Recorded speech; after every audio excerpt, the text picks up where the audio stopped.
이거 궁금해하시는 분들 참 많더라고요. 조서를 좀 고쳐주세요. 우병우 미꾸라지 따라하기 아니냐? 라는 얘기까지 나오고 있습니다. 박근혜 전 대통령 측의 조서 열람만 7시간이었습니다.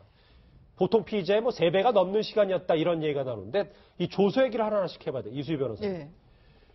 글쎄 역대 대통령과 비교할 것도 아니라 이 정도 시간이면 거의 조서를 외웠다 이런 얘기까지 나오더라고요. 그러니까 이제 그 우병우 전 수석이 그 특검에서 조사를 받고 나서 조서를 읽는데 5시간을 소요했다는 거 아니에요? 그게 나중에 알고 보니까 그 조서 내용을 다 암기를 하고 가서 그 조서 내용에 따라서 구속영장 청구가 될 거니까 그 구속영장에 적시되는 혐의 사실을 반박할 수 있는 민정수석실에 파견됐던 검사들의 진술서를 받아서 제출하는 것 때문에 그 덕분에 구속영장이 기각이 됐다 이런 얘기가 있었단 말이죠. 그렇죠. 그래서 지금 이 조서 열람 7시간이 저 열람할 때 박근혜 전 대통령만 볼 수 있는 게 아니라 피의자만 볼 수 있는 게 아니라 변호사가 다 같이 볼 수 있거든요. 그래서 아마 그 7시간 정도가 소요됐다라고 하면 박근혜 전 대통령보다는 변호사들이 저 조서 내용을 암기를 하고 나온 거 아니냐.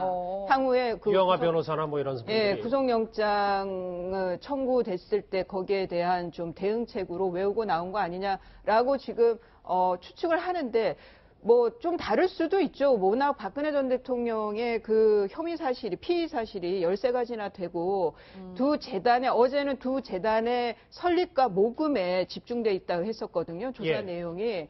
내용 자체는 워낙 방대했을 걸로 보입니다. 그렇지만 7시간이라는 시간은 보통 이 시간은 상상하기 어렵죠. 예, 박 변호사님 사실 근데 조서라는 게 본인이 대답한 것을 근본으로 해서 이제 작성이 된 걸 텐데 그럼에도 불구하고 요청을 하면 수정이 가능한 건가요? 그렇습니다. 이제 조서라는 거는 조사관, 검사하고 피의자하고 문답을 검사가 기재하는 겁니다. 그러니까 저같이 사투리 쓴다면 밥 먹었어요. 하는데 식사는 하셨습니까? 이렇게 다시 문장을 그렇게 쓰거든요.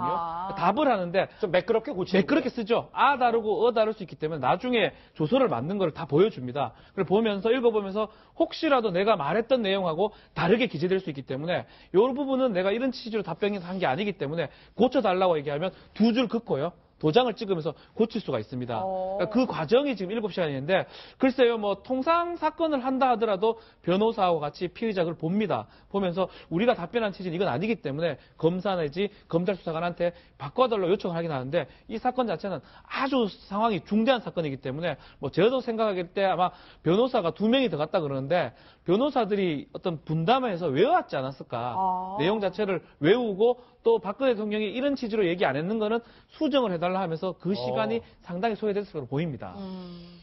이게 저희가 지금 핵심을 짚어보는 게 22시간 최장기간 조사가 아니라 조서만 7시간 봤다는 거에 좀 집중을 하고 싶어서 유영하 변호사 오늘 새벽에 나올 때 이런 얘기를 했습니다. 들어보시죠. 너무 오래 걸렸지 않습니까? 이게 7시간 가까이 됐는데 비이례적인 일이지 않습니까? 2번 검토했다는 보도 나왔던데 그 내용 맞습니까? 지금 이거는 공익적으로 이거는 국민께 한 말씀 해주셔야죠. 이렇게 오래 걸리신 이유가 한 말씀만 딱 있어요. 딱 한 말씀만. 조서 내용이 좀 많았어. 검토할 내용이 좀 많았어요. 그러면은 전체 한 질문지 분량이 많았던 거예요? 예상보다? 그건 제가 확인할 수 없고요. 네네. 하여튼 검사할 내용이 좀 많았다. 그래서 시간이 좀 많이 걸렸다. 그렇게만 말씀드리겠습니다. 어떻게 박근혜 대통령께서는 어떻게 혐의를 전반적으로 부인하셨나요? 어떻게?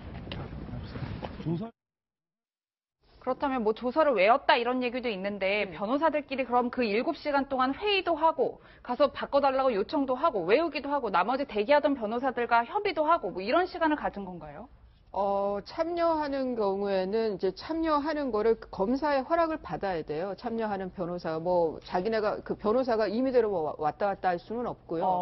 그럼 이제 참여한 변호사에 한해서 이제 조서를 같이 읽는 건데 저 조서를 고친다는 게 그러니까 아무 개를 압니까? 라고 물었는데 대해서 답변을 모릅니다라고 답변한 사람이 조서를 읽으면서 이걸 압니다로 바꿔주세요는 안 돼요. 그거는 안 되고 모릅니다라고 답을 했는데 압니다라고 돼 있을 때 바꿀 수 있는 거예요. 그거는. 그러니까 전혀 새로운 내용으로 고쳐질 수 있는 거는 아니에요. 다만 저기 박 변호사님 말씀한 대로 이거를 타이핑을 치는데 내용을 적는데 이 어감의 차이라든가 내지는 뭐 좀 읽어봤을 때 이게 뭔가 뉘앙스가 우리한테 불리할 수 있을 것 같다. 아니면 살짝 인정하는 듯한 느낌이 난다라고 했을 때는 그 문장을 바꿔야 되는 거죠. 그런 면에서의 지금 저 수정인데 뭐 저거는 이제 특혜라고 볼 수는 없어요. 저거는 대통령한테 특혜라고 볼 수 없는데 저는 손범규 변호사는 뭐 보도에 의하면은 특검보다 이 지금 검찰에 대해서 굉장히 그 칭송을 했던데 아주 중립적으로 지금 진실이 밝혀질 거라고 뭐 이런 평을 했던데 지금 7시간이나 읽고 유영하 변호사의 저 태도로 봐서는 그렇게 유리한 조사는 아니었던 게 아니냐. 좀 저는 좀 의심하면서 듣게 됩니다. 네, 사실 저도 이어서 질문을 드리면 조서를 꾸민다라는 말도 있잖아요. 검찰이 애초에 조서를 작성할 때 좀 본인들에게 유리하게 작성을 하는 측면이 있나요? 그렇게 하면 안 되는데 예. 그렇게 쓰지요. 왜냐하면 내가 들었을 때는 그렇게 듣기기 때문에 인정하는 것처럼 듣기면 인정합니다로 치는데 그걸 보여주는 거예요. 그렇게 답변을 했다고 느꼈는데 답변한 사람은 인정한 게 아니라면 요거는 수정을 해달라고 요청을 할 수 있는 거고요.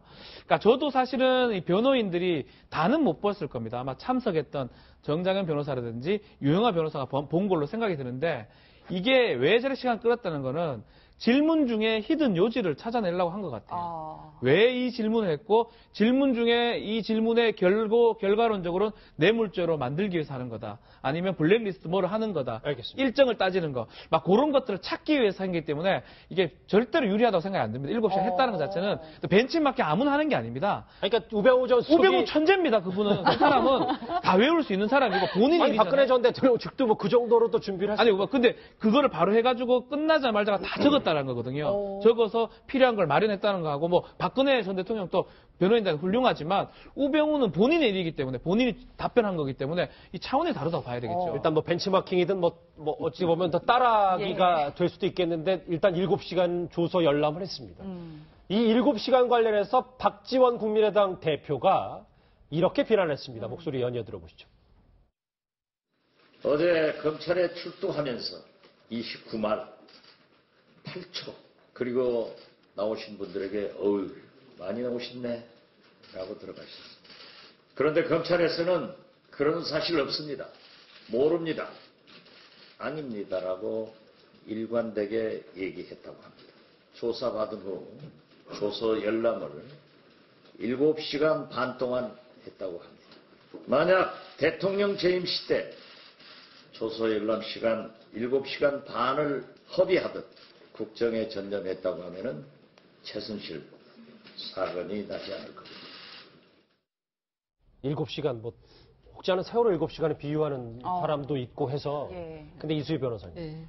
근데 이제 대통령 측 변호인단이 조금 뉘앙스, 그러니까 논조, 어찌 보면 목소리들이 좀 많이 순화돼서 검찰을 좀 많이 칭찬을 하더라고. 이것도 구속영장 피하기 위한 어떤 유화 제스처입니까? 저는 그렇게 봐요. 아마 박근혜 전 대통령과 변호인단이 가장 그 최악의 상황이라고 생각하는 게 구속이 되는 걸 거라고 생각하거든요. 박근혜 전 대통령 입장에서는 정말 아무리 전 대통령에 대한 예외로 뭐 구치소가 마련된다 하더라도 견디기 쉽지 않을 거라고 보여요. 지금까지의 생을 봤을 때. 그렇다 그러면 최대한 몸을 낮춰야 되는 거죠. 근데 저는 뭐 손범규 변호사가 좀 객관적이었다라는 표현이 의도적인지 아니면 정말 그렇게 느꼈는지 모르겠지만 정말 그렇게 느꼈다라고 하면은 일종의 좀 착시 효과일 수도 있어요. 왜냐하면 어제 조사 내용이 좀 보도에 이렇게 흘러나오는 걸 봐서는 확인 차원에 멈춘 것 같아요. 그러니까 자백을 얻어내기 위한 조사가 아니었기 때문에 이미 관련자들의 진술은 그야말로 차고 넘치고 또 일부 객관적인 증거들도 있고 하기 때문에 좀 확인 차원에서 물었기 때문에 더 파고 들어가지 않았을 거란 말이죠. 그런 면에서는 뭐 이대로 믿어주는 건가 하는 좀 그런 착각도 할 수 있을 것 같은데 뭐 송병규 변호사께서도 뭐 연차가 오래된 변호사니까 뭐 그런 초보적인 실수는 안 하겠지만 이런 몸 낮춤은 여하튼 저 자세는 다 의도가 있는 거다. 구속을 피하기 위한 거라는 생각이 듭니다. 민 원장님, 저는 이 저자세를 보면서 무슨 생각이 들었냐면 헌재에서는 굉장히 큰 소리를 쳤잖아요. 박 전 대통령 측이 오히려 탄핵보다 구속을 좀 더 무서워한다 뭐 이렇게 느껴지는 것 같아요. 그런 측면이 당연히 강하죠. 근데 또 탄핵 때는 달리 봐야 될 게 아마 기각이나 각하를 갖다 아주 자신하면서 나름대로 아주 그 전투적으로 그 대응을 했던 것 같아요. 근데 그런 게 상당히 이제 오판이었죠. 그런 측면에서. 그래서 아예 뭐 그 조사에도 응하지 않고 막 이런 측면들이 오히려 화가 돼서 부메랑으로 돌아와서 이제 파면이 이렇게 돼버렸는데 정말 이번에 검찰에서 구속되면은 정말 앞으로 미래가 없습니다. 정말 그 정치적으로 제기를 하고. 도모도 말씀하셨죠. 그렇죠. 그런데 만약에 사법 처리가 돼서 구속돼서 유죄 판결이 나버리면은 우리 국민들이 다시 아무리 그 박정희 대통령, 박근혜 대통령 이렇게 집안이 부녀 대통령으로서 그 TK 지역에 아무리 있다 하더라도 어떻게 국민들이 동의하고 동력이 있겠습니까? 그런 측면에서 아무튼 죽기 살기로 구속수사만큼은 피하면서 자기 방어를 하기 위해서 변호인단 측이 아주 저렇게 낮은 자세로. 그리고 조서 7시간까지. 예, 그렇습니다. 조서 7시간 당연히 그렇게 해야 되겠죠. 이게 주목해야 될 부분이 시간입니다. 시간이 21시간 30분 했기 때문에 상당히 뭐 조사를 많이 했을 거라 하는데 거기서 7시간을 빼버리면요. 14시간 정도고. 그렇죠. 거기서 식사 시간까지 다 빼버리면 사실은 제가 봤을 때는 뭐 전직 대통령들은 혐의가 되게 단순했습니다.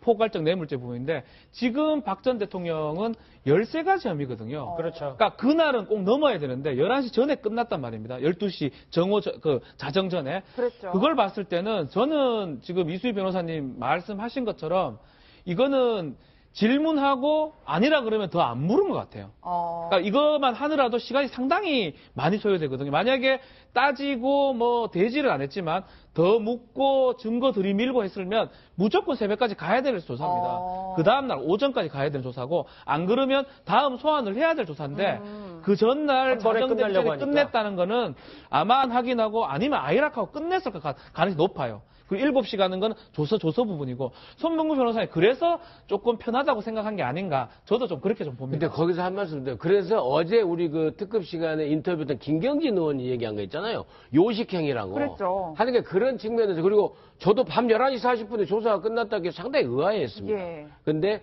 김경진 의원의 그 얘기가 연결이 되더라고요. 지금도 연결이 되는데 결국에는 검찰이 다 조사할 거 다 하고 증거 다 해놓고 박근혜 전 대통령에 대해서는 진술만큼 쭉 확보하는. 어쨌든 검찰의 조사는 나와서 한번 받긴 받아야 되니까. 그런 얘기가 연결이 되죠. 구속을 위한 요식행위다. 자, 지금까지 사실 수사 조금 더 깊게 어려운 얘기를 네 분과 쭉 해봤어요. 잠깐만 이게 쉬어갈 수는 있는지 모르겠는데 최순실 씨가 말이죠. 이수희 변호사님. 불출석 이거 대제심을 하게 했는데 피곤해서 안 나왔다는 얘기는 뭡니까? 피곤해서 쉬고 싶다라는 불출석 사유서를 검찰에 낼 수 있는 사람은 아마 최순실 씨밖에 없는 것 같아요. 예. 근데 저는 이제 수차 말씀을 드렸었지만 대질신문의 실효성이 없다, 실익이 없다라는 생각을 했고, 하지만 검찰 입장에서는 아마 예비용으로 그래도 그 관련자들의 대질을 준비를 하려고 했던 것 같아요. 그럼 저것도 요식행위입니까? 글쎄요, 그럴 수 있죠. 그런데 그러니까 만일의 사태를 대비한, 그런 예비용으로 대질 신문을 준비한 거는 같은데요. 최순실 씨가 이제 피곤해서 쉬고 싶다라고 거부했는데 저는 최순실 씨의 속마음은 뭔가 대통령을 마주하는 거에 대한 그 부담이 컸을 거라고 생각이 들고요. 그리고 또 하나는 아마 감정적으로 본인이 좀 무너질 것 같은 그런 두려움도 있었을 것 같고 저는 무엇보다도 심리적으로 너무 부담스러웠을 것 같아요. 대통령을 마주한다는 거. 피곤해서 쉬고 싶다. 대질신문은 불발이 됐는데 이제 남은 건 박근혜 전 대통령의 구속 여부입니다. 오늘 정치권의 반응은 나뉘었는데 그 목소리 들어보시죠. 그 어떤 사과나 반성의 말 한마디를 기대했던 국민의 기대는 또 한 번 무너졌기 때문입니다. 국민의 걱정과 안타까움은 아랑곳하지 않고 오로지 자신의 혐의를 부인하고 어떻게든 구속만 면해 보려고 하는 생각이라면 더욱 실망스러운 뿐입니다. 지금 박근혜 대통령 공범들이 다 지금 구속된 상태잖아요. 예. 그러니까 국민들은 법과 원칙에 따르면 당연히 자연인 상태로 돌아간 박근혜 전 대통령은 구속감이다 이렇게 다 생각하고 있는 거거든요. 뿐만 아니라 구속을 얘기하고 있는데 박범계 의원은 법정 투쟁이 굉장히 오래 지속될 것이다 이런 얘기를 했는데 이건 어떻게 해석을 해야 되는 건가요? 글쎄요, 이제 구속 가능성이 적은 게 아닌가 이런 뉘앙스로 쓴 것 같아요. 제가 정확한 건 모르겠습니다. 이제 뉘앙스가 그러니까 결국은 제가 봤을 때는 이제 검찰이 기로에 서 있는 상황이긴 한데 이 구속이라는 거는 이제 다른 걸 봤을 때 이재용, 안종범, 정호성 이 모든 것의 공범이고 어떻게 보면 이 표현이 맞으면 제일 우두머리격이 되는 게 박 전 대통령이거든요. 법리로 봤을 때는 구속을 영장을 청구 안 할 수 없는 구속은 불가피하다. 법리로 봤을 때는 예. 영장을 청구 안 할 수 없는 뭐 법원에서 기각받는 한이 있더라도 그러니까 검찰 입장에서는 영장을 청구할 수밖에 없는데 형평성을 그렇죠. 따지면. 법리로 따져봤을 때는 예. 그래서 저는 조사도 빨리 끝나는 거 봤을 때는 2번 소환을 하든지 아니면 금주 안에 특히 내일이나 금요일이나 안에 영장 청구를 할 가능성이 있지 않을까 좀 더 크다고 보고요. 그래서 그 청구가 되면 다음 주 정도는 실질 심사 같은 게 잡힐 가능성이 좀 있다고 생각이 좀 듭니다. 이번 주 내에 구속영장 청구를 할 수 있다는 뭐 분석까지 했는데 이 박 전 대통령의 구속 여부가 큰 이슈가 되면서 이 사람의 근심은 더 깊어지고 있습니다. 영상으로 만나보실까요? 박근혜 대통령께서는 오늘 김진태 검찰총장의 후임으로 김수남 현 대검찰청 차장검사를 내정하셨습니다. 김수남 내정자는 주요 보직을 역임하며 높은 식견과 경륜을 쌓아온 분입니다. 법질서와 법치주의 확립에 확고한 신념을 가지고 있으며 검찰을 잘 지휘하여 우리 사회의 비정상적인 적폐들을 시정해 나갈 적임자입니다. 주인공은 정영국 대변인이 아니라 정영국 대변인 입에서 얘기했던 박근혜 전 대통령이 직접 임명했던 김수남 검찰총장. 그렇죠. 뭐 이런 인연은 우리 그냥 시중에서 우려는 우려겠죠. 뭐 그런 건 없지 않습니까? 그러면요. 검찰총장까지 가다 보면 여러 대통령을 검찰을 하는 과정 속에서 만날 수밖에 없지 않겠습니까? 김수남 검찰총장이 검사장에서 고검장 올라갈 때 승진을 못했었죠. 그때 좀 얘기가 나온 게 김수남 검찰총장의 아버님이 영남대학 아시죠? 그 당시 박근혜 대통령이 이사로 있었던 그 영남대학 총장을 하신 분입니다. 예. 총장을 하셨는데 어쨌든 영남대학 분규 사태 때 나오셨는데 지난 2007년 한나라당 경선 때 MB 쪽을 지원을 했었습니다. 지지를 했었죠. 그래서 그게 좀 영향을 받은 거 아니냐 이런 얘기도 있었습니다만은 그 후에 고검장이 되고 또 총장까지 올랐는데 아마 김수남 검찰총장의 입장에서는 상당히 고민스러울 겁니다. 이번이 단순히 전직 대통령에 대한 구속 영장 여부뿐만 아니라 이 사안이 지금 진행되고 있는 대선 정국과도 맞물린다는 점에서 과연 어떤 결단을 구속을 시키는 것이 옳은 건지 아니면 불구속 기소를 하는 것이 옳은 건지 이런 부분에 대한 고민이 깊을 것으로 보는데 대체적인 시각들은 검찰로서는 구속영장을 신청할 수밖에 없지 않겠느냐 이렇게 보고 있는 것 같습니다. 이번 주 내에 또 한 번의 태풍이 한번 불겠군요. 예. 구속 여부에 대해서 주목해 보겠습니다.